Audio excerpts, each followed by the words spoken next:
What have you made of West Ham's season to date? I'm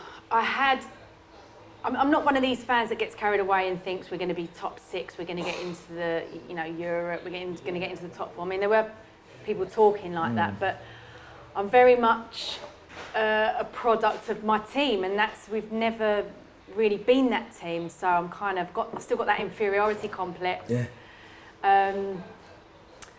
But what I did expect was that we wouldn't be in another relegation battle because, we do have a good squad. We've got good players. Do you identify that? Yeah, that the way the club has spent money, you've spent it on good players. Yeah, they have spent covered money. Positions, etc. Yeah. I don't always think that they spend it in the best ways, and Okay. I don't always think that they identify the problems that you have in the team and, buy the right players for the right positions. I think sometimes they're blinded by possibly names that, would be exciting to sign.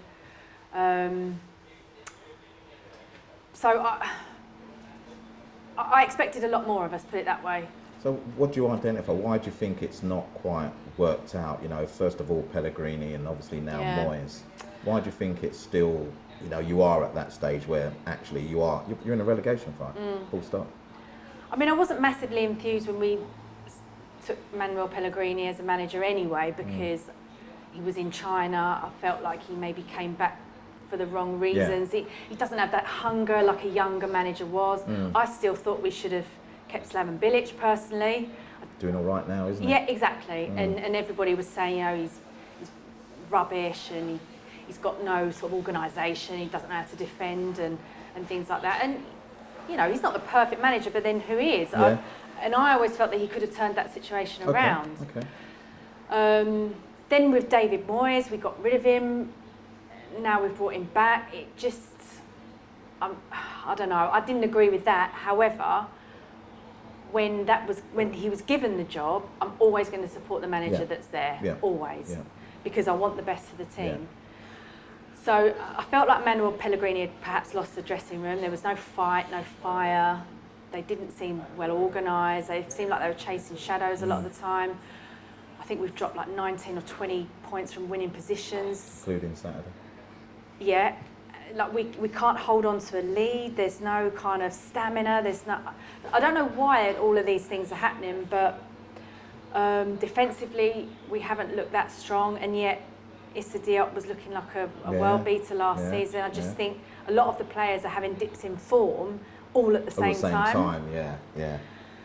I mean, even Declan Rice, who I love and who is going to be an absolute superstar, he's not having the best time because he's the product of his environment at the moment. So many other players aren't, Lanzini hasn't had a great season. You've named half the squad there. I know, Sebastian Haller, who was one of the, he had a big signing and what everyone and a brilliant thought would be. season last season. Yeah. But he was playing in a front two. This time he's been up front on his own. Yeah. And I asked him actually when I interviewed him, I said, how's that going to pan out for you? Because usually you've got a foil to play off. And he was like, no, it's going to be fine. I can adapt. But when it's your first season in the Premier League and you're playing in a different, in a different formation, he scored a few goals early on, but he kind of seems to have lost his way and he's lost his confidence. Antonio's the one, like when he plays. He's injured a lot, isn't he? He is, but we look at different things. He comes back with a spark and you can tell the difference, can't you? But absolutely. Unfortunately picks up a number of injuries. That means he's missed far too many games. Yeah, but we've signed Jared Bowen now, and I think he could really revitalise the squad the way he plays. He scores goals, he makes, he assists. I think 6 assists this season, Brilliant. 13 league goals for Hull. All day long, wouldn't it? Yeah, he was Hull's leading scorer for the last 2 seasons. Yeah. Whether that can translate into the big Premier League for us, I know he's had experience in the Premier League with Hull, but obviously they were relegated. Yeah. So. Yeah.